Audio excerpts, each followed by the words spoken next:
Welcome, everyone. And David just showed David up. has he just teleported here. He was not on the chat before we actually started. Welcome, everyone. How are you guys doing today, Versan and David? Terrific. Thank you very much. We keep going. We keep going. And yeah, David, glad to see you here on time today. And unfortunately, we don't have Vandel. He will join us next week. It's very hard to get the four of us together, but hopefully, we're going to deliver at our best today. There's a lot to talk. Versan was not here last week, so I think he has a lot to say as well. And I'm very curious to hear his opinions on the most recent unfoldings. And as I always say, right, 1 week in crypto sometimes feels like 1 year in the normal timeline, right? You don't speak for like 2 weeks and the whole world is upside down. And we can start talking about one of the most important unfoldings that have happened last week. Some people might think is about the SEC lawsuit. I disagree.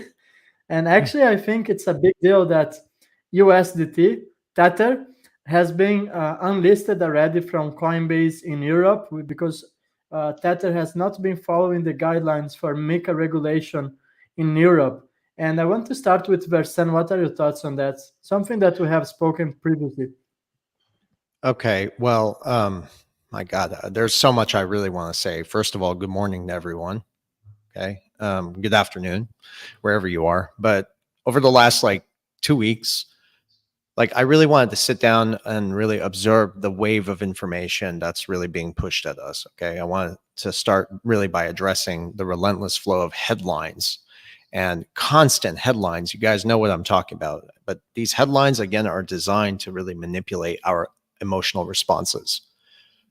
It's not just media overload. It's really a form of psychological warfare. And I think that's really what we're living through right now. They release just enough of the truth to bait us in so we can buy into the narrative that they're trying to sell. They try to bend our perception until we're really divided. And that's what we see happening here. We talked about this last time, called the Cloward pivot strategy. And this division feeds into their agenda.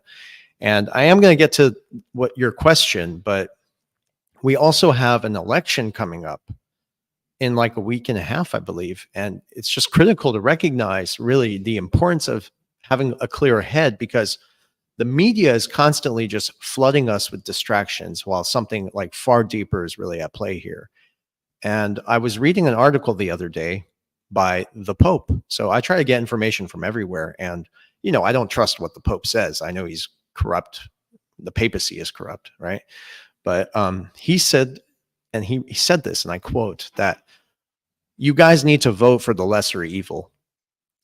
And that in itself is such an alarming thing to say from the Pope, because it implies that basically our political choices are no longer about selecting what's good for us and good leadership, but it's about choosing which evil can we tolerate. And I hate to break it to people, but that's not democracy. But it does fit into the bigger picture of what's happening on a global scale, which is something I wanted to talk about.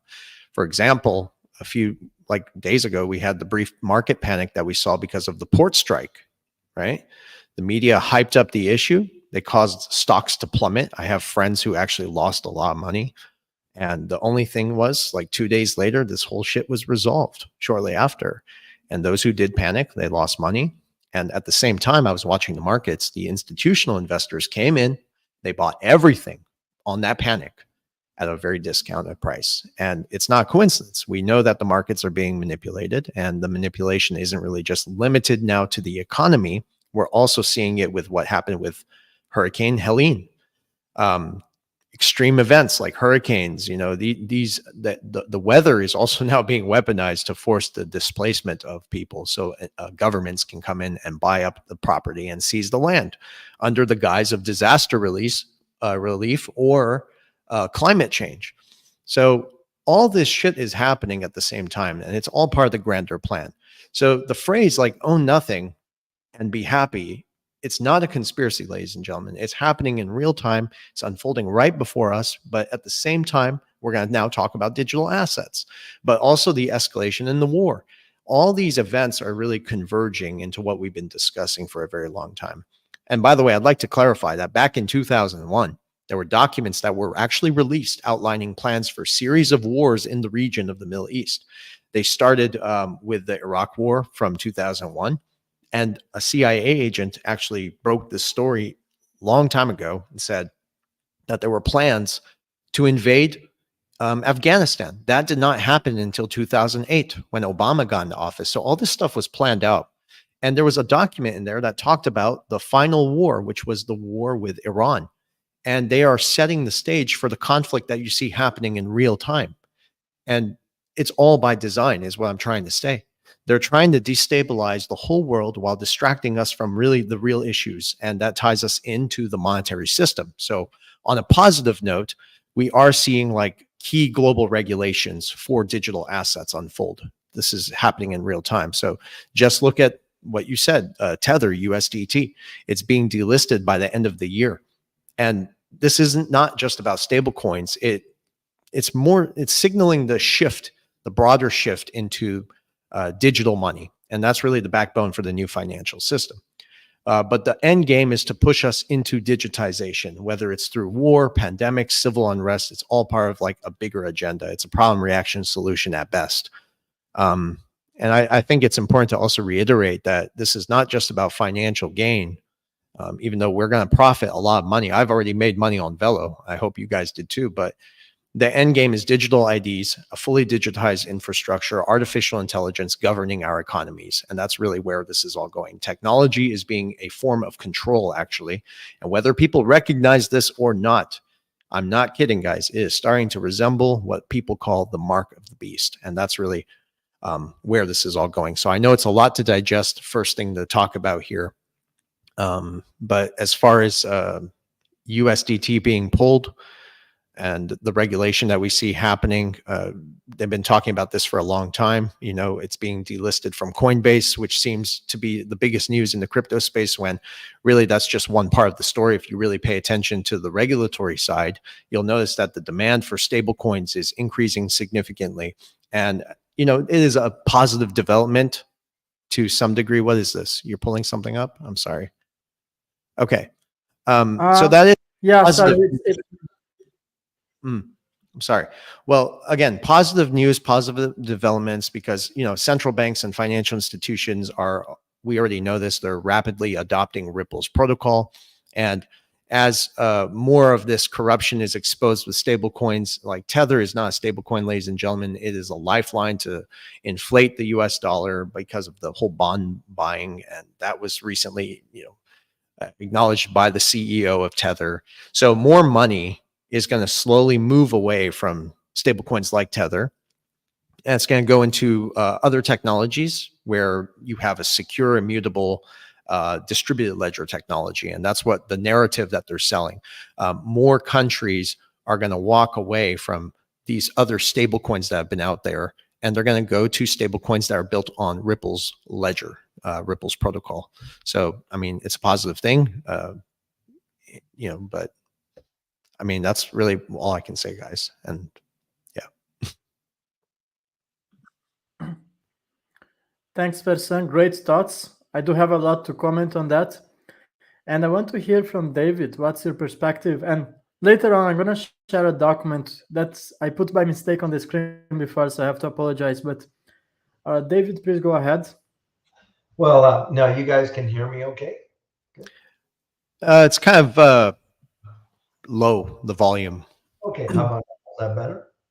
A little better? A little better? Try again, let's see. Is your microphone connected? Yeah, it is. I'm thinking, okay. Can you hear me at all or no? I'm trying. Yeah, we can hear you. We can hear you. Okay, good. All right. So yeah, because me coming in, you know, kind of like after we launched, I had to do some settings and stuff. But needless to say, so with I agree a lot with what Versan is saying here, because, you know, Tether being delisted, it's interesting that Tether cannot comply with the MiCA regulations. That in and of itself says total volumes, you know. And I agree, Tether is just a you know, an extension of a lot of the central banks. It's amazing how Bitcoin's price increase and Tether just gets minted, you know, out of the blue. And, you know, like they cannot show how they're, basically backing it in the way in which some of these other ones are required to do. We know that stablecoins make money. How they really make money is by taking the amounts that they have to have a certain amount for liquidity purposes, of course, because if people want to cash out or do whatever. But the amounts that they don't, which is a majority of it, 60-70% at least, gets invested usually in some sort of asset like treasury bills or something like that. And then, of course, they make money on the difference as it goes. And it's into the hundreds of millions of dollars annually, really. That's how stablecoins make money in and of themselves. But it's the liquidity they provide to these ecosystems that is truly phenomenal. I think we're going to see a lot of exchanges, platforms delist Tether, because Tether has been, in my estimation, and it's hard to, because of course, what we've watched is this kind of revolving door with Tether and Bitcoin. And to me, it just, I don't know. I don't have confidence in it personally myself, and for a lot of reasons, because they cannot handle the scrutiny of critical oversight. They can't, and that's why they can't comply with MiCA, and that's why Coinbase is delisting them, and that type of thing. So what is interesting to me is the timing of things. So here you got RLUSD coming in, where it is definitely backed by US treasuries. And interestingly enough, at the same time, you're watching US treasuries being tokenized on the XRP ledger. That just seems to be a very, coincidental type of circumstance, which I don't believe in coincidence. And, you can see that, yes, the infrastructure for this digital asset space is being built up to ultimately is the ultimate control for nation states, right? For central banks, it's the ultimate control, because you can track every single solitary, asset that is being moved from the point of creation onward and things like that. It is not just about our monetary instruments. It's about total, like, information is power, as we know. This gives them such a wealth of information on people and their behavior and their activities, and also the ability to control those activities, right? If you don't measure up, with the right ideas, the right ideals, the right whatever, well, then your social score could be affected, which could affect how you interact with your financial instruments and your assets. Think about that. And yes, I do believe it'll lead to something, down the road towards a mark of the beast type system. I absolutely 100% believe that. You can see the handwriting on the proverbial wall. But until that time comes, there is a window of opportunity, I believe, where we can occupy, where we can actually take advantage of this transition. And it's usually at the end and the beginning of these changes where you see the most volatility and, by the way, the most opportunity. So I'm looking at it down the road like that as well. And I think you can't just take Tether being potentially delisted from all these platforms as a singular event. You have to look at it from a broad perspective of the infrastructure that's being built to manage this new digital system. That's kind of how I think. Can I make a comment real quick? So the Tether revolving door, we've extensively tried to expose this. I mean, we don't have all the pieces, but so far we've been correct. Again, when the CEO came out and admitted that the US government was their best friend because of significant bond holdings, like, that's your proof. And what's interesting about this, it means that all countries, as you look around the world in the geopolitical area, they're all dumping dollars. They're selling off the US bonds. They're offloading their debt. And while all that's going on, the US is still using Tether as the artificial partner and printer, exactly, to much like a central bank would. And what they're doing is inflating the price of Bitcoin, which allows them to buy up the bonds. And that's why Tether owns so many of the bonds. That is artificially propping up the US dollar in the process. So what I've been trying to say is that the dollar is finished. They're just, I think, propping it up long enough to keep it strong enough just to impoverish the middle class even further by devaluing your purchasing power. And they're inflating Bitcoin, holding up the dollar. And with that money, that freshly printed money, since we cut interest rates, which is going to require us to cut even more interest rates eventually, devaluing the currency even more. They're going to buy up all the assets that most people cannot afford to hold on to. And this is all coming together. So it's not really just about Tether, stablecoins, like you said, though. This is about, again, the larger monetary shift.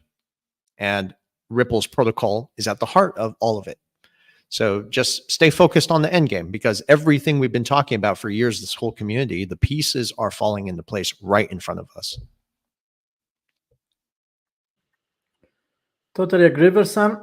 And we also have to look at historical data.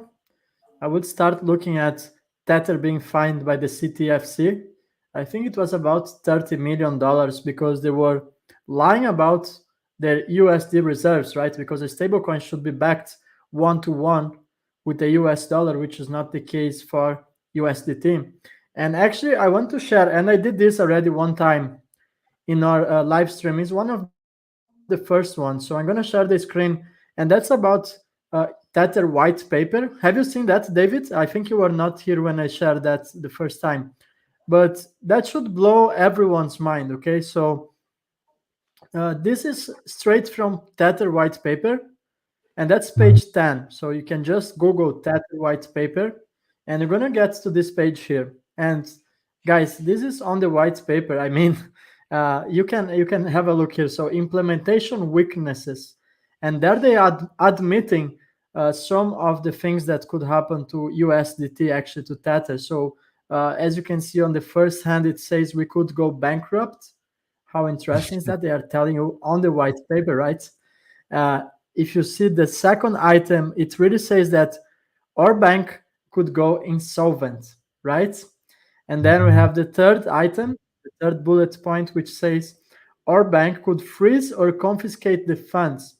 And here comes the best one, in my opinion, especially if you look at the definition of the word. They have carefully chosen this word, which stands for we could abscond with the reserve funds. So if you look to the definition of abscond, it literally means like disappear with the funds in a suspicious way, like literally like I don't know how to describe this in a better way, right? So this comes 100% from Tether white paper. So basically, that not only they have lied in the past, and now you see that Tether is actually vanishing away from Europe, and well, Europe is advancing very fast. Just let me remove this from the screen already, but I hope you guys got the point. So Europe is advancing very fast with regulations in regards to stablecoins, and I have pointed this out a long time ago, because whenever you travel here and you go to crypto events, you don't hear about Tether, and this has not happened overnight. Okay, it has been 2 or 3 years that I haven't seen a word about Tether. So they have been planning this for a long time. Actually, you hear a lot about Ripple, you hear a lot about stablecoin, and talking about about Stellar. And if you want to point out for stablecoins, Circle, it's very strong. So USDC, I think, is a player that is for the long term as well, along with, of course, Ripple stablecoin. Now, the point here really comes down to you need to have a stablecoin that provides some degree of trust. If you don't have a stablecoin that is backed by something tangible, and I will go even beyond, I think it's not even enough to only be backed by the US dollar, because how is the trust on the US dollar in 2025? Well, it's decreasing. So if you're going to launch a new product which is only based on the trust of the US dollar, I think that's a product that comes with an expiry date, right? So I think the stablecoins do have to evolve, and I think that comes very tied with Ripple's interest in tokenized gold on the XRP ledger. I do think the next step to avoid the same mistakes and similar situations with what happened with the algorithm stablecoin UST, when we have the collapse that has happened overnight and people lost their life savings, not only investments, is to come out with a stablecoin that is actually backed by something tangible. And I do think that in the future, Ripple solution can be the one. I don't see any other company with the same capabilities of Ripple that could really bring a stablecoin that is really stable, because that's not the case for USDT. And I don't think real stablecoin if it's going to be backed only by the US dollar. I don't think that's a long-term solution. I think that's just the same way as you take a medicine but you're not treating the cause.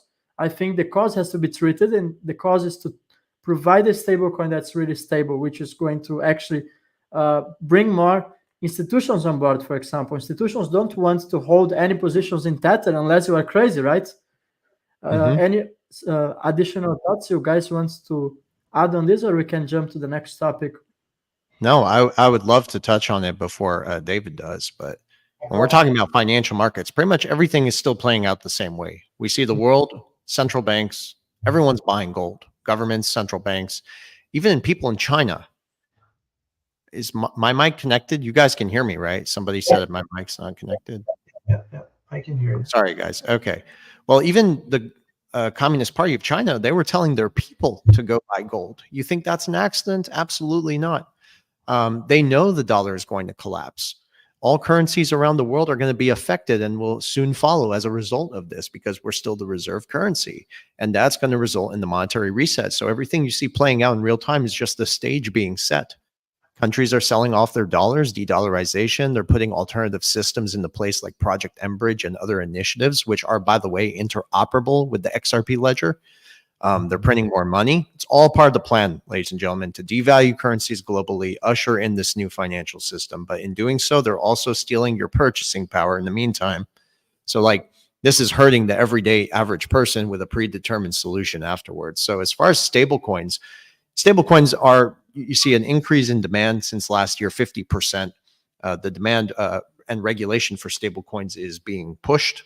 It's now coming to light. They're strategically releasing all this stuff, even though I believe this has been resolved a long time ago. And I'm going to tell you something. This is a prediction, and I don't normally do predictions, but the drama that you see happening with the SEC and Ripple, hence the title of this video, is the prelude to Ripple forming an alliance with the BRICS nations. So you heard it here first, okay? That's how they're going to sell it to the people. I think they're going to make some sort of alliance with the BRICS nations, and they're already working with central banks within the BRICS nations. So there is already an alliance. It just hasn't been a narrative that's been sold yet. And that's going to give more power to the BRICS nations. And really, it is the BRICS nations that are running this economic reset. They're the ones leading the charge. The US is isolating itself with this whole SEC Ripple drama. There are multiple things happening at once. They're buying time just so they can move certain assets from one place to another, consolidate more power and wealth before they go fully digital, setting up the stage for digital infrastructures, which ties us into digital IDs, hence with the elections and the illegal immigrants coming in. So all these things are still just tying in together.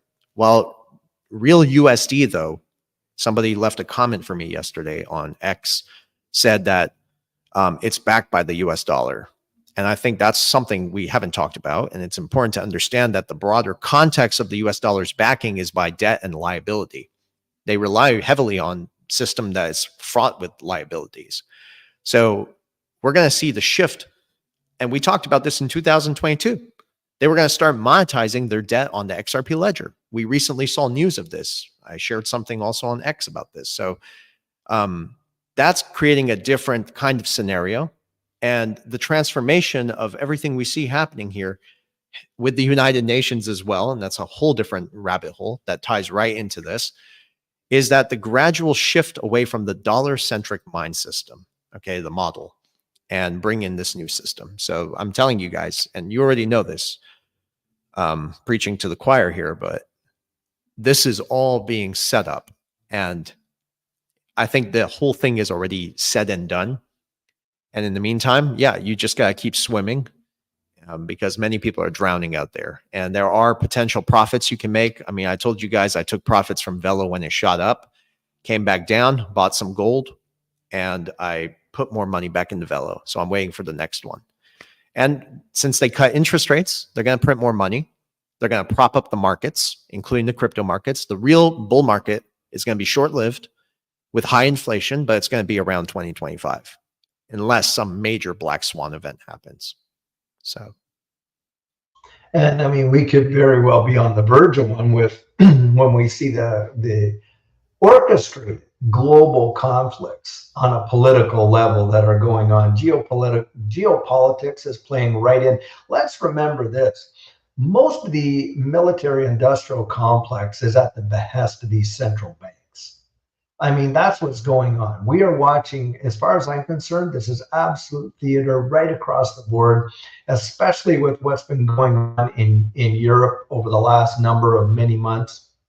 And, you know, it's sad because it's human beings that are being used as cannon fodder here, you know, to put forth a lot of these agendas. As far as I'm concerned, it's absolutely insane when you think about it. And, you know, like this transition that we're moving into, this new digital economy that they are moving us into with zero doubt, and they're doing it with haste for certain.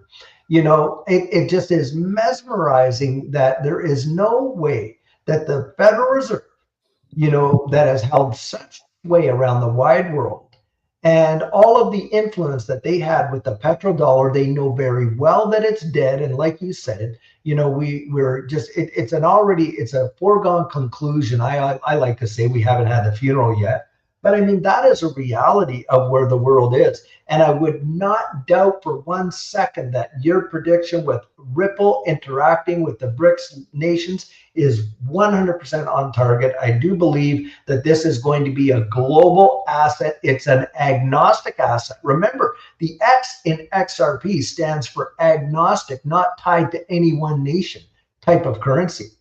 And I do believe that we are going to see things that most people are going to be shocked by in terms of the transition. And it would not surprise me to see a Bitcoin rug pull that most people can't even fathom, you know, in this digital asset space, because it's been the granddaddy of them all. But as far as I'm concerned, it's been utilized as kind of a ruse, you know, to keep people focused over here and not really focused on what's really going on. I've never known any startup ever that had the connections and the capability to get before some of the most influential people in the financial world on earth, like Ripple did. Nope, don't know one. It is truly mind-bending, and so we'll see what's going to be happening. But I do agree. I think that we're going to see this major shift, and it's going to be geopolitical on a global level for sure.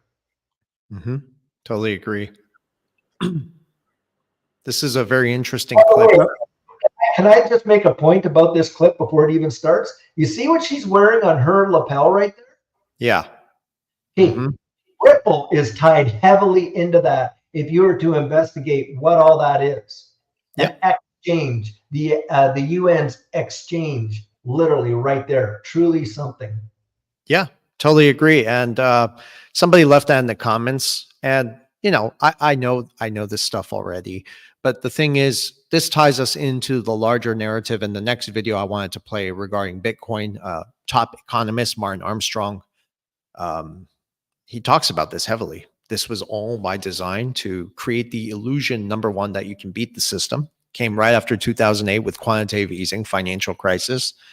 And many people don't know this, but they're coming out with some bullshit documentary, excuse my language, about who Satoshi Nakamoto is. I guarantee you they're going to lie to the public. This is what they do. They give you fragments of truth, but they always have a twist to it. I called David the other day and I actually complained about this. Remember? I called Edo too. And I was just saying that when there's truth coming out, they're always going to do a twist to it so they can change your perception on how they want the narrative to be built moving forward, right? Because if they can get enough mass, and that's what you see happening really with the whole Trump thing, and we're not going to get into that. But the whole Bitcoin thing was created by the Five Eyes. The Five Eyes are the intelligence agencies, okay? And they wanted to create the illusion that, number one, you can beat the system at its own game, and two, that there was going to be some sort of decentralized independent money. And now what you see happening is the whole world, and I'm talking about the world that is manipulated and dominated by these very same intelligence agencies telling you Bitcoin, Bitcoin, Bitcoin. They tout it all day. So the majority of people who don't do their research because they're working that 9 to 5, they are stuck with the bag. And that's really what Bitcoin is, okay? XRP was always the end game. and it's being adopted by all the banks and institutions. I know the Gates Foundation, that's what that symbol ties into, ties very close to what Ripple's doing too. Isn't it true, Edo? Correct me if I'm mistaken, but 80% of the XRP is owned by the Rothschilds, if I'm not mistaken. Is that accurate? Something like that? Yeah. You mean the Okay. supply? So my point, though, is that when you listen to some of these other people in the space who believe that there's light at the end of the tunnel, people who have no answers, they always run to Q. Okay? They run to the Q. It's like, must have come from Q. That's their solution to everything. That somebody's going to come here and fix the problem. No, they've deceived the whole population on both sides for the right reasons and for the wrong reasons to create the division within a division. It's called sub-conquer. Okay? Ties us into the Cloud Pivot strategy. The end game was always XRP. It is right in front of the whole world. It's unfolding in real time. The consolidation of your assets, the impoverishment of an entire class of people, and very few people are going to be able to profit long enough before this whole digital infrastructure is probably implemented on us by some sort of crisis problem reaction solution. Okay. And that's why I buy so much gold.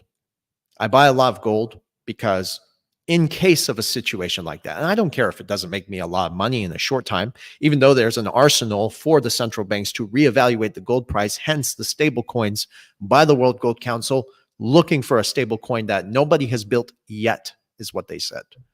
That's where Ripple fits into all of this, and XRP. So I want to play this clip real quick.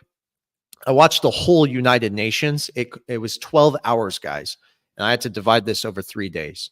And each leader came out talking about two things: climate change, which is the larger depopulation agenda, the climate agenda. They just make it sound nice so people believe it's something good, right? New technologies, med beds.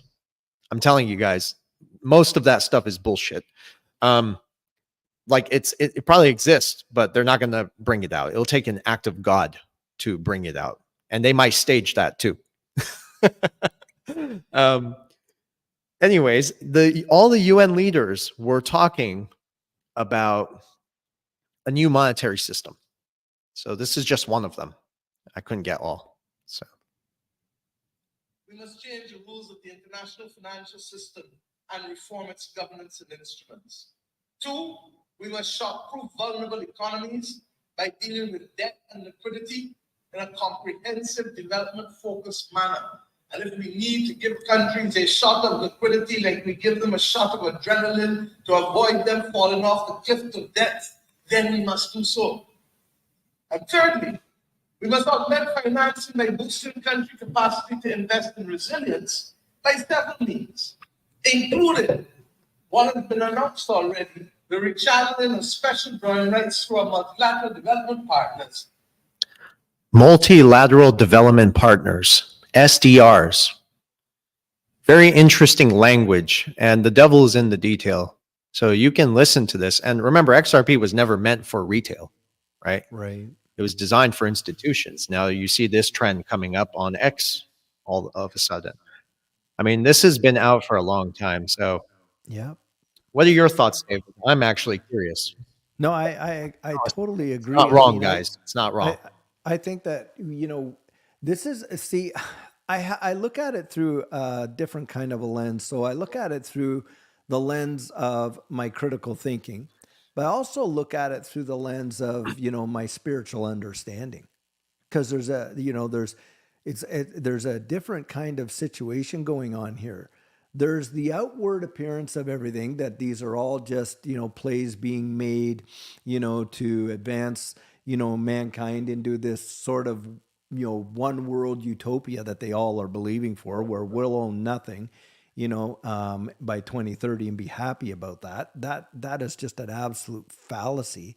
The reason we'll be happy is we'll be lucky if we can even actually have food to eat. Maybe that's why, but the other thing I kind of look at is, from a from where mankind has gotten from and where it is going to, this is leading, obviously, to a situation where it will give central governance, a one world system, a one world currency, a one world kind of movement.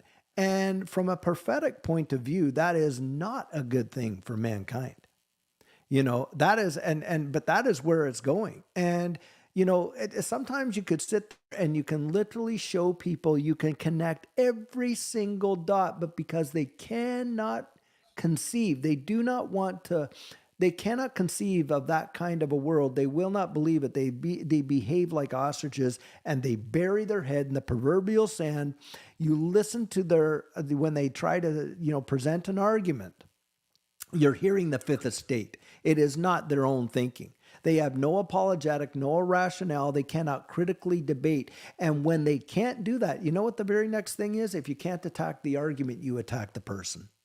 And that is exactly where they go. And so almost any time we've taken the efforts to shine the light on these various things, what do they want to do? Well, they want to attack our ability to actually have the opportunity to express these thoughts and ideas. I mean, I recently listened to a clip where a very well-known political figure, who was a prior candidate in an election, had come out and literally was saying that if we don't control social media, we lose control. Does that ever say volumes? And to control the narrative. And the narrative is that they literally want to move us into a situation when that woman right there is talking about special drawing rights. Special drawing rights are administered through the International Monetary Fund. Now, at one point, you had Christine Lagarde, who is now the head of the European Central Bank, who at the time was the head of the IMF. Flat out utilizing Ripple's name in conjunction with a new monetary system. Those videos exist. Now, they have been, I don't know where they all are. A lot of them have been washed off the internet, but they are definitely there. And Christina Georgieva, who is now... Oh, you have it, Yeto? Yeah, there you go. Yeah, those are real. I save all of them. And, but they are definitely suppressing this agenda. And there is, sorry to say, I genuinely believe it. It appears to me that they're literally trying to decimate and destroy what we would know as the middle class, the rank and file. And even in periods where there's a position of what's wealth and what isn't wealth, there's the ultra elite, and they're way up there. And, from the tallest to the smallest, I kid you not, when this whole thing unfolds, they are going to cause everybody to submit. That is their goal. They want submission to this new system.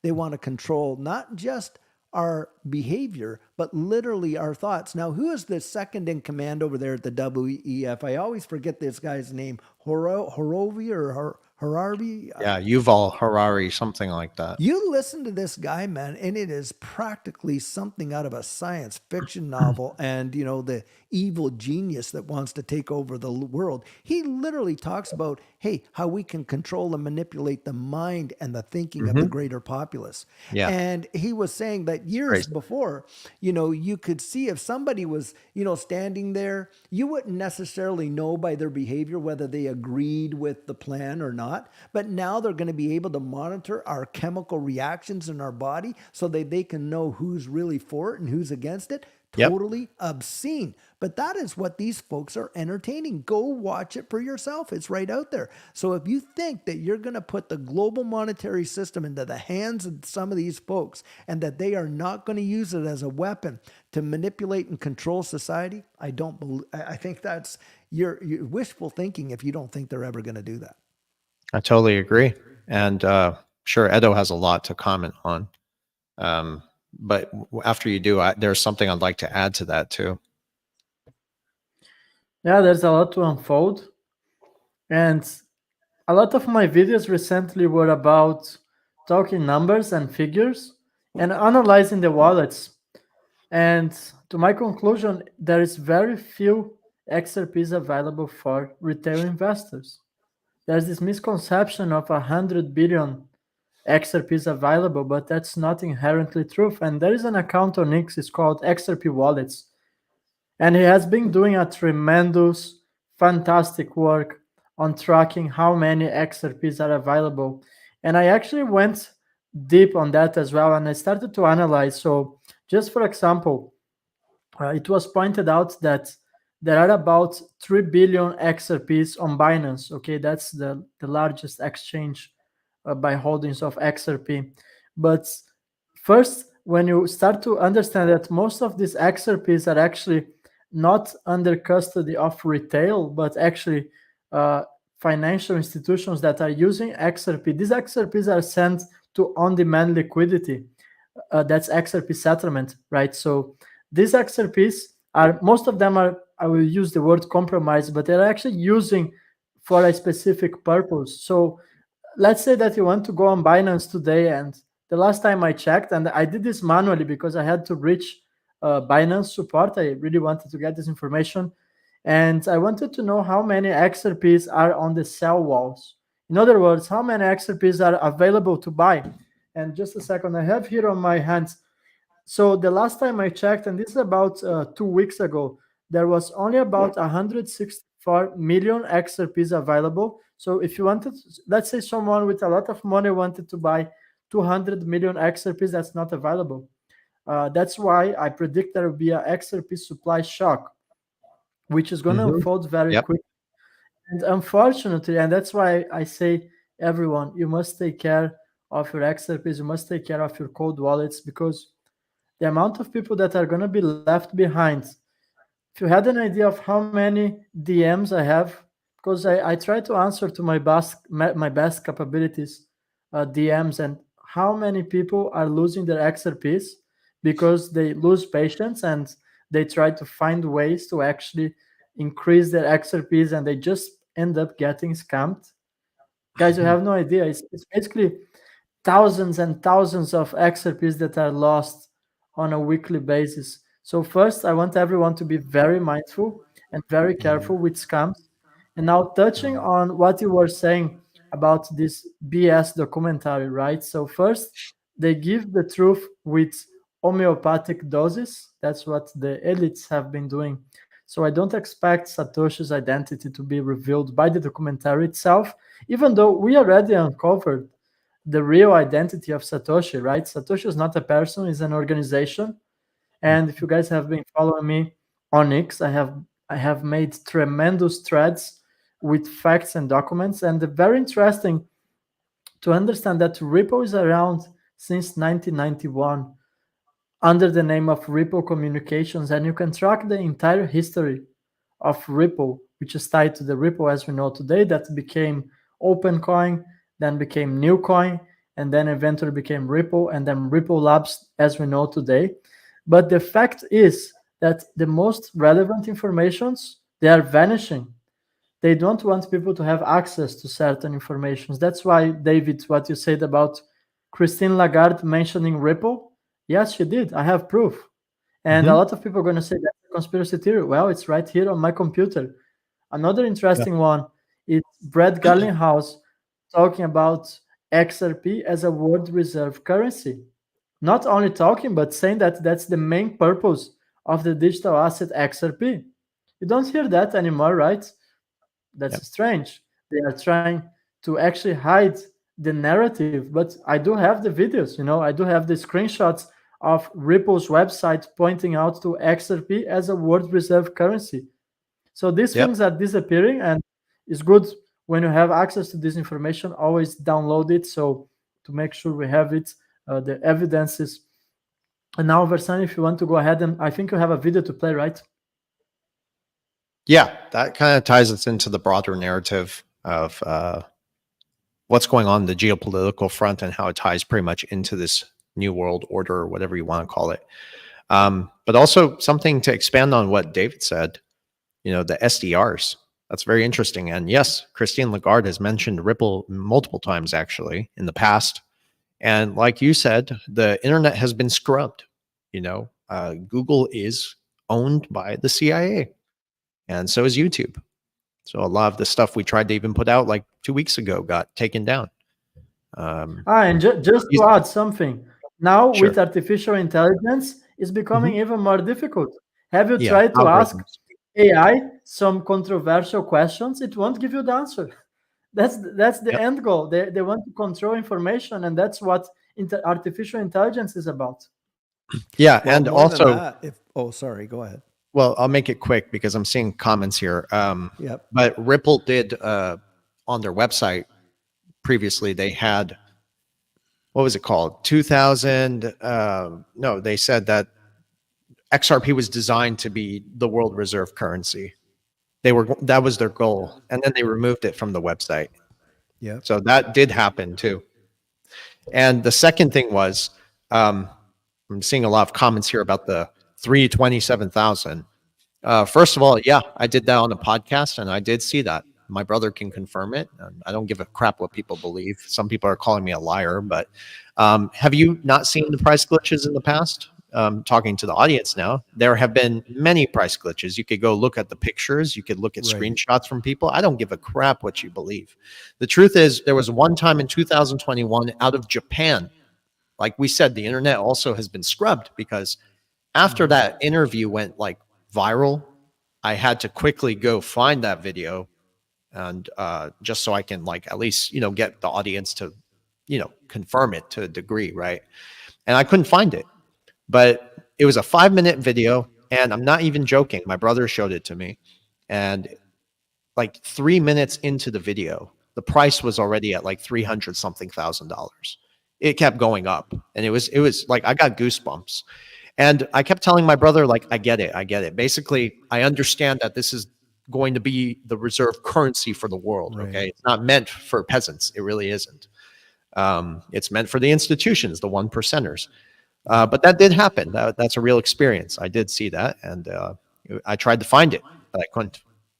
So, Well, what I find interesting is, with this whole change of the narrative and scrubbing information that they one time put out, and one of them was, and I have it where it talks about XRP. Ripple put out a video where XRP is going to be the bridge asset between all the CBDCs right around the wide world, and I saved that, and thankfully I still have that one that I can throw out there. But this was actually produced and created by Ripple. But beyond that, is this whole idea now that you got all of these various leaders saying, oh, misinformation, the ones that have been the greatest perpetrators of misinformation that we have ever seen are now going to champion the cause. Oh, we got to stop the misinformation. What a load of hooey, if I've ever heard it. It just blows me away.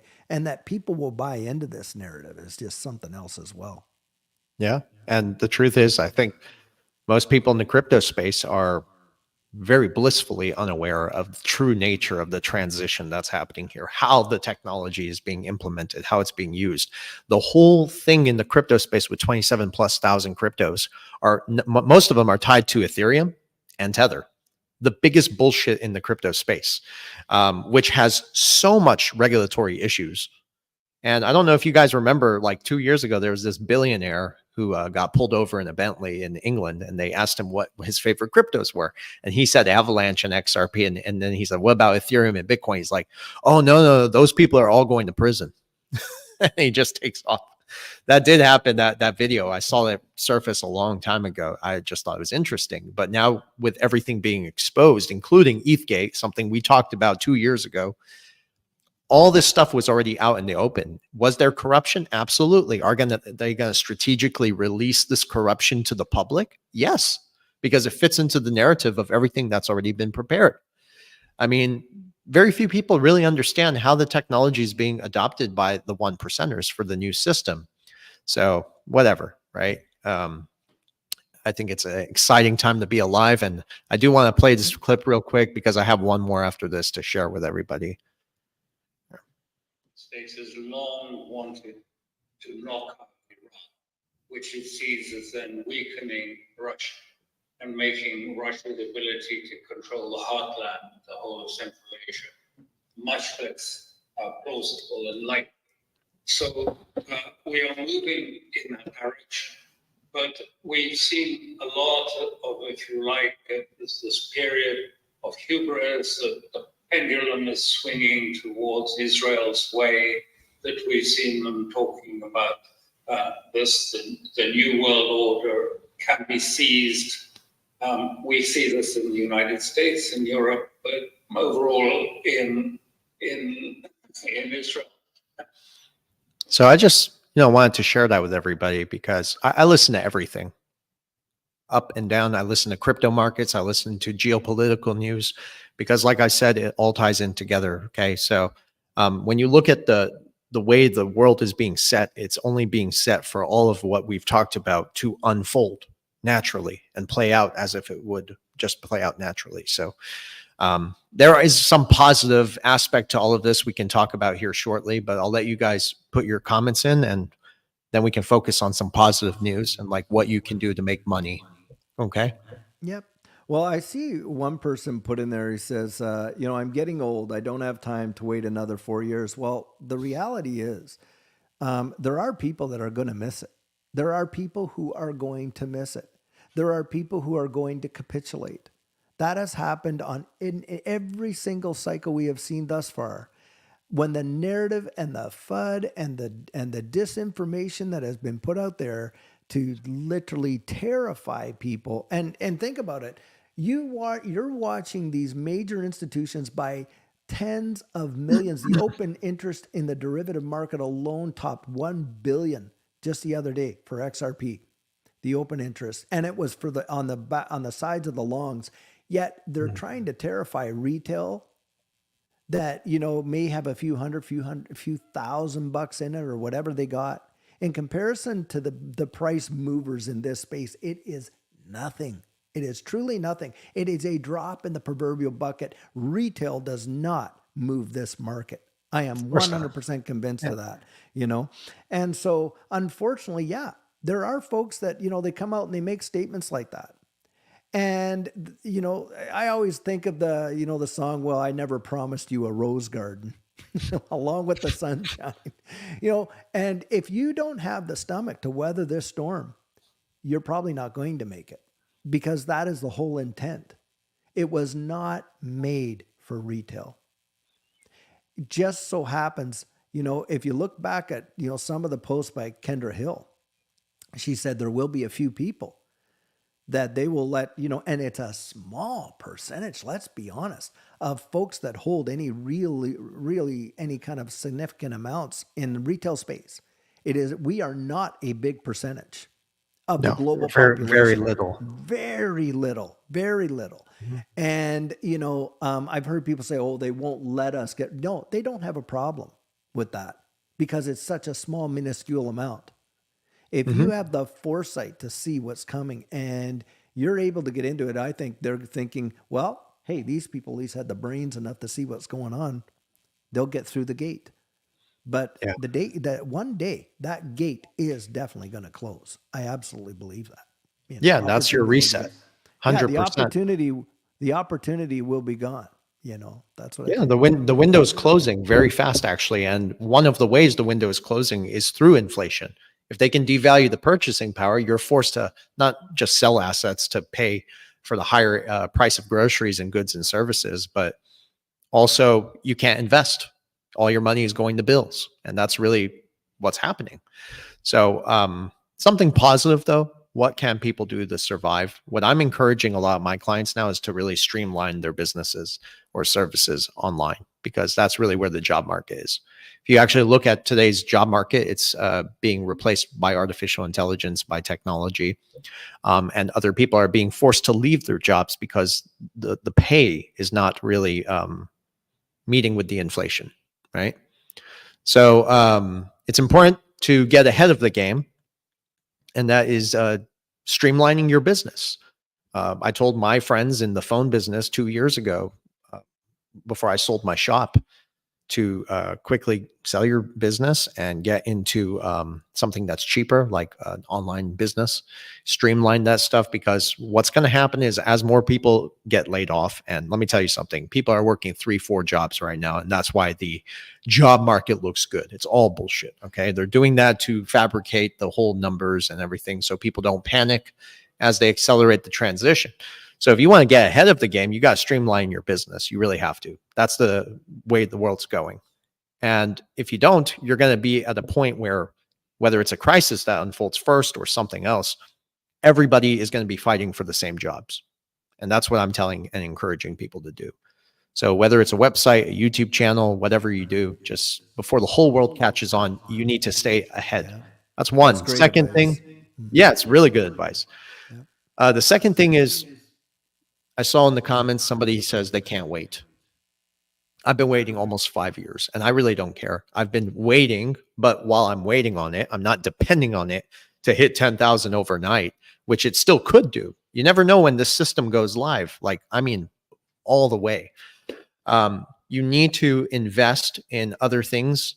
Like, I don't know. Right now, I'm telling some people who have lots of money, and I know the stock market is risky, but energy is going to blow up between now and next year, whether we have a war or not. But energy is really what's driving this entire transformation, the whole quantum computers, the AI. So energy is a good investment between now and like the next 5 years, I would say.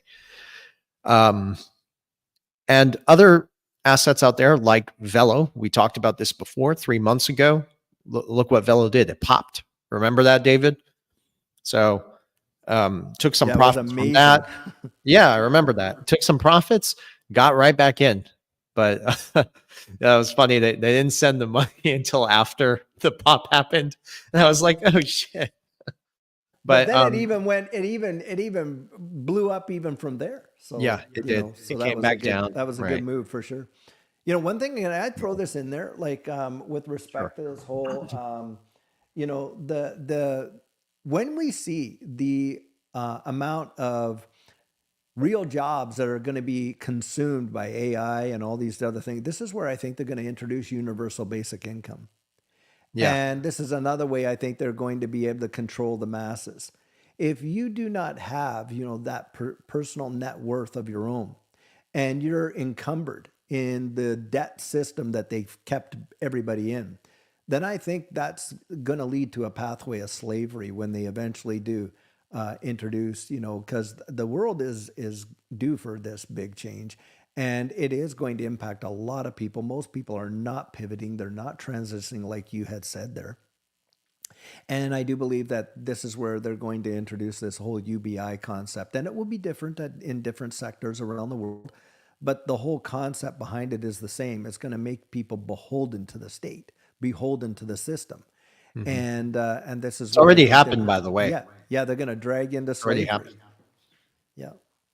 Yeah, I didn't mean to cut you off, but it's already happened. People are dependent on credit cards just to buy goods and services. And then next month, when the bill comes in, the interest rate, you know, I don't care if they've lowered the interest rate. The currency is devalued. So it doesn't make a difference. It really doesn't. You're stuck deeper and deeper into debt. It's a debt trap. It really is. And this debt trap, people are saying there's going to be a debt jubilee. I don't believe in that crap. Okay. And let me explain something. If there is a debt jubilee, one man's debts is somebody else's assets. So you have to ask yourself who is benefiting the most from this. You have to ask the right questions. Now, another thing is, as inflation continues to go higher, you have to remember you have to take profits.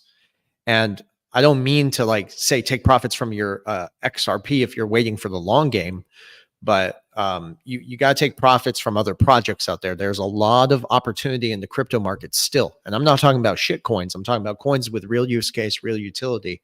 I think SHX is one of them. We've talked about this in the past. It did pump once. I took some profits as well. Velo popped. I took some profits. Caspa popped. I took profits. And I had to pay tax on that, unfortunately. Okay. I understand that, but I'm racing inflation, which is not stopping. So we don't have a choice.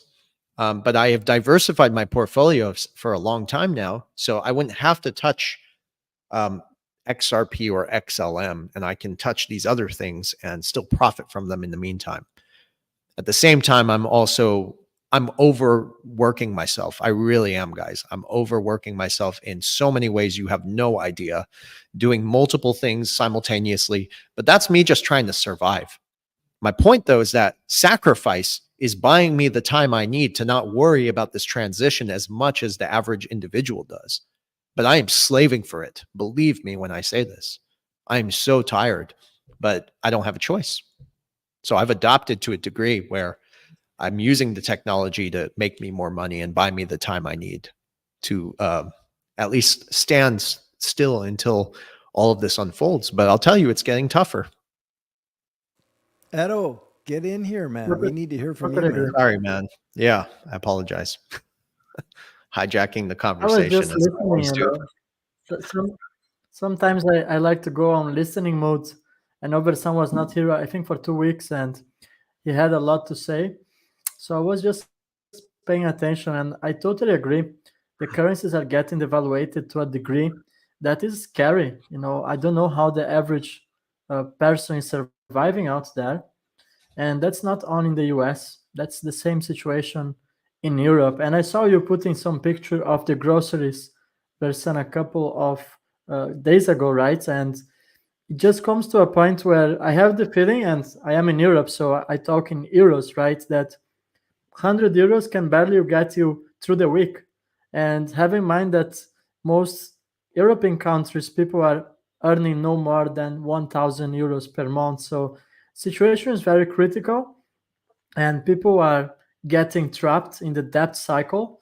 People are having to cut off on the most basic things. So when you have someone that is actually saving on food, it becomes very difficult for them to make the right choices, especially in regards to investments, right? If people are struggling to survive, how can you talk about crypto? How can you talk about digital assets? So the average person will not even have access to digital assets. So that's a very sad outcome. Now, someone in the comments has asked me about the Rothschild's ownership over XRP, and that's actually through SBI. So I have shared on my X. I just reposted an old thread. So if you are curious about that, Let me you pull can this just go down. to my X account. Yeah, I also have something here that I want to put on the screen very quickly, Go ahead. which is about uh, actually this I just shared. It's actually I'm gonna delete this tweet. It was only with the purpose of sharing here with you. So this is actually when the SEC lawsuit came out. And what you guys notice here, this is about the XRP wallets. So if you notice the pattern is that the amounts of XRP from the 0.1% wallets and on started to decrease, while the 0.001% were actually increasing their XRP positions. What a coincidence, right? In the same week that they have filed the SEC lawsuit against Ripple, XRP plumps below 20 cents. It made the bottom around 17 cents. And very interesting, the 0.01% were actually buying more XRP, while retail investors were panic selling in losses. So that's for me the ultimate proof that this whole lawsuit is just noise, and the price action is dictated by trading boots, is also dictated by the large wallets, and there is a lot of people benefiting from this lawsuit actually extending itself. That's why we might expect 1 or more 2 years of lawsuit when we already know the outcome. XRP is not a security.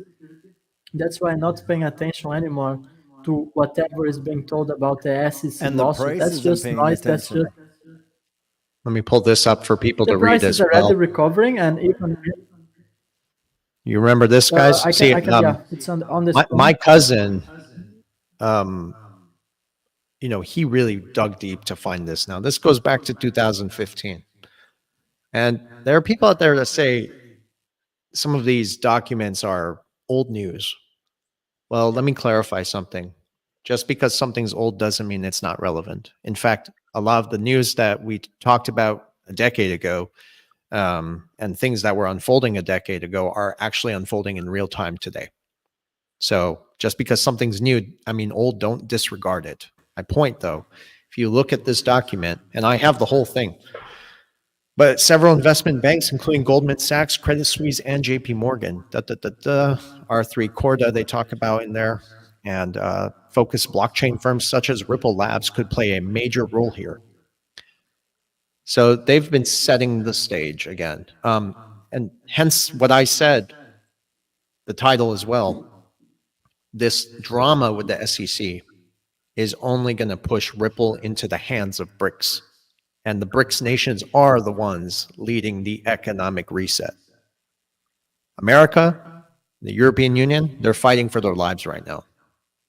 Okay. And I do believe it's being orchestrated, but that's how they're selling it, the narrative, basically. Yeah. That they're fighting for survival. And they're going to point fingers at China, Iran, and Russia. Even all of this shit has been planned out. And the majority of the people, in the case of a major attack in the US, are going to follow in that narrative. They're going to fall in line, just like what we saw with 9/11. And the truth is, it was your own government that did it. Yeah. Yeah, no, I see someone in here, they made a comment where it says, buy Ripple stock and hodl that, not XRP. And I'm going to tell you right now, I'm an owner of private equity in Ripple, but I also hold significant positions in XRP because you can literally see, yes, Ripple as a company, you know, they have this, but the rails are built on the XRP ledger. Don't kid yourself. That narrative right there has been sold by Bitcoin maxis forever. Oh, it's Ripple's good, XRP bad. And it's just such It's very idiotic stupid nonsense, because that's like saying, oh, well, you know, invest in Starlink and Tesla and all this and this and that, but, you know, ignore the technology that's being used that the company is actually making in order to revolutionize the way the future is going to be unfolding. Like, it's just, you know, it's crazy, crazy thinking. If you don't mind me saying, I'm so sorry. please. Go ahead. No, I was going to say this is one of the only opportunities that retail has ever had in the history of global finance to front run institutions in a massive way. And they are slowly closing that door. Look at the legislation. I have clients tell me that their banks in the UK and in different European countries are refusing to even allow them to interact with digital assets. Yet the very banks that are refusing to allow them access are hog wild in it themselves. That's right. Yep. Canada put out legislation that you couldn't invest more than 30,000 Canadian dollars in an annual year. Well, I know that sounds like a lot to, you know, the average person, but realistically, that is just a sliver of an amount that institutions are doing on a daily basis. You look at the top 10, 20 for market cap in this space, billions upon billions upon billions of dollars are getting traded daily. You think that's retail? Mm-hmm. It's all institution, and they're the ones driving it. Yep. And it's very similar to when people say, go ahead. I have a very funny story, by the way. And just when they dropped that, we can sometimes forget how things work. Just when they dropped the SEC lawsuit, do you guys remember they halted XRP trading in the US? Yep. So basically Americans couldn't get access to XRP, how quickly they can do that. And very interesting, exactly on that day, it was when something really filled me and said, I need to buy as much XRP as I can. And immediately I made a transfer of $10,000 from my bank in Europe, it's Santander. And I actually got the transfer blocked. And I actually walked to the agency and I say, well, I'm trying to make a transfer and that's my money. And I was sending to some exchange. I think it was Coinbase back on the time. And they didn't allow me to transfer 10,000 euros. And that was a very strategic moment to buy XRP. So basically, I had to go through a lot of bureaucracy. And by the way, back on the time, Santander was already Ripple's partner. So you have a company that's teaming up with Ripple. And at the same time, they don't want you to use your own money to buy XRP. How interesting is that? And now if you look for Santander, is also a major sponsor of the crypto events in Europe. So the contradictions are unbelievable. And trust me, there will come a time where they have a switch that they can flip and people are not going to be able to buy XRP. And that's already happened in the past. Well, they can do it. You know, this whole flip a switch, I see a lot of people talk about this, but it actually could be a reality too. If the stage has already been set and all the technology has been adopted by the central banks, all they got to do is turn it on before all the value starts flowing through that, right? Which would, of course, increase its price. And touching on what David said a minute ago, when people said buy Ripple stock, not XRP. Well, where do you think Ripple derives its value from? From the XRP ledger, right?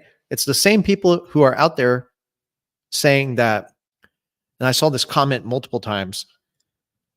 No one's going to use XRP, period. They're using real USD. Well, real USD was built on the XRP ledger. Now they're talking about building a real yen, a real euro. Stable coins are going to be built for the countries on the XRP ledger. And that's how they're going to strategically do this. So I put a tweet out the other day. I said, just watch as they embrace stable coins built on the XRP ledger. We know what they're doing here. So it's obvious. Come on, right? How hard is it to put the dots? The whole SEC Ripple thing is drama for clicks. Yep, it's obvious. I guess you fixed your mic, David. Oh, it's up now? Yeah, and I hear myself echo. Oh, okay. I don't know what that is. I've been, I think because I came on late. Sorry, guys, if that's actually happened because I came in late. There's like a buzzing sound. Sorry about that. I'm employing the echo cancellation. Now it's working good, I guess. Yeah. Okay, perfect. I mean, the beautiful thing about this is this conversation can go on and on forever. Yeah. We know there's so much. I encourage people to listen to some of our other conversations. We've covered so much, and pretty much everything, and I'm not bragging here, but everything we've said is actually playing out in real time. And you guys already know this, the audience. So I'm just so humbled that we have a community that would listen and actually, fit into this conversation with us. Right. I mean, that's really important to me. It means so much. I put a nice message out there telling everybody how much I love them from the bottom of my heart. And I mean that. I agree. Never met you face to face, but I love you because, it's our way of thinking.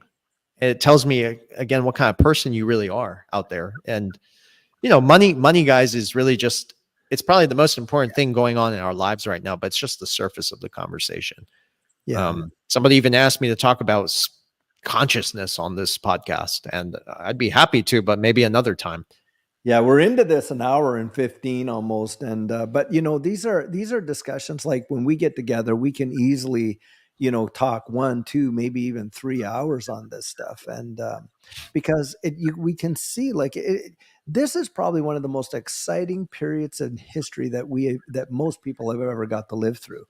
Most people have never lived through a genuine monetary and societal reset like what we're, literally getting to live through. And it is exciting because you're seeing the unfolding of these events happen in real time. And it is just wild to watch. And so, but I agree. I value the community so much. I oftentimes say, I threw this out in Coffee Chat this morning in my podcast. We make the content, but you guys out there, you're the ones making the community. And that is such a big deal for us. Big deal. It's very true. Absolutely. So that'll be my last words, I think. Well, and by the way, if we take the audience, I mean, combining my channel with Versan's YouTube channel, Vandel's, and also David, I think nowadays it's safe to say that the Turning Point has become the #1 podcast that people listen to on the XRP ledger regarding XRP and digital assets in general. So I'm very happy. And first, I think we have to say a special thanks for the audience, because that would not be possible without every single one of you. And trust me, we read through the comments and there is a lot of kindness. So it's very happy. And before I give the final words to Versan, I think my final words would be, don't wait to buy XRP. Buy XRP and wait. And while you are waiting, then find other ways to make money on the way. That's very tied to what Versan was saying before. You do have many mechanisms nowadays. I think position yourself with a strong social media presence is very important. AI is gonna wipe out a lot of jobs. And I mean, if I would to have, I don't have children yet, but if I would have, I would not even send them to the university. I mean, thinking of how many people are actually getting a degree, which is going to be basically useless. It's just going to be a piece of paper. Because honestly, I don't want to give numbers here, but a vast majority of jobs are going to get wiped out. And David said before, they want us to own nothing. So do the opposite. Start taking ownership of everything you can, buy digital assets, I also encourage people to go in real estate. I think the US is not the best market, but expand geographically if that's necessary. I moved to Greece specifically because of real estate. I think you have many options at a world scale. I think owning land is also very important. If you can own a piece of land that you have fresh water, and then jump to precious metals, well, you can't afford gold. That's fine. You have silver. I myself have been stacking up on silver every month. I pay myself with silver, and also Mhm. digital assets. I have my XRP, but I also have other digital assets. I'm very well diversified. I don't rely solely on XRP, even though yes, XRP is Likewise. my main holding. And as we said, Likewise. it can go to $10,000 overnight, but don't wait because it might take a bit more of time. So what are you going to wait Going for? to. You can diversify your portfolio. You can buy other assets like Velo, SHX, which by the way, Versan got me a call a couple of months ago and say, have a look at SHX. I think it's gonna make a great move. I dropped like 2 or 3K there, and in just a couple of days, I made tremendous profits and then took these profits out, diversified on real estate, diversified in other assets, used some liquidity for paying bills that I also have to pay. And I think ultimately, you have so many choices, so don't just wait and sit. You have to be more active. And yes, XRP is the most important one. Have your cold wallets, store your keys safely. Don't have a digital copy, and that's what's going to make you thrive on the long term. So these are my final thoughts. And Yeah. Versan? Yeah. Well, piece of information, man. My God, you guys, I have so much I want to say. I think we're done. But piece of information, I think it's important to have at least 2 or 3 hardware wallets. I have, like I said, 8, and I'm a little crazy like that. I want to have everything split into multiple, Faraday bags, hardware wallets, just in case, for the sake of discussion. Anything happens, right? In this crazy world we live in, I have multiple. What else? Hard assets. Those who own hard assets are going to really benefit the most from all of this. If everything's going digital, hard assets are going to become more valuable naturally. Gold, silver. Andy Schectman was on last week. He said that they're getting wiped out. Somebody's buying everything. We know who that is. It's probably the central banks. So you got to do your part. Of course, hard assets, I think, are going to increase in value dramatically. Gold, silver also protects you from the digital infrastructure. Despite the fact you still can make money. And that's why they're trying to eliminate cash, because they want to make sure they can watch everything you buy. So yeah, maybe next week we can talk about the whole on and off ramps. That's something I do want to talk about. Final message really is just to keep your head above all the noise and just knowing the end game is there. Diversify your portfolio. Don't give up. Have hope. So that's pretty much my final thoughts, guys. And of course, much love to the whole community. Thank you, guys. Yep. Really appreciate everybody. Mm-hmm. We're good. Thank you, everyone. So we're going to tap here to comments. Yeah, take care. Thank you.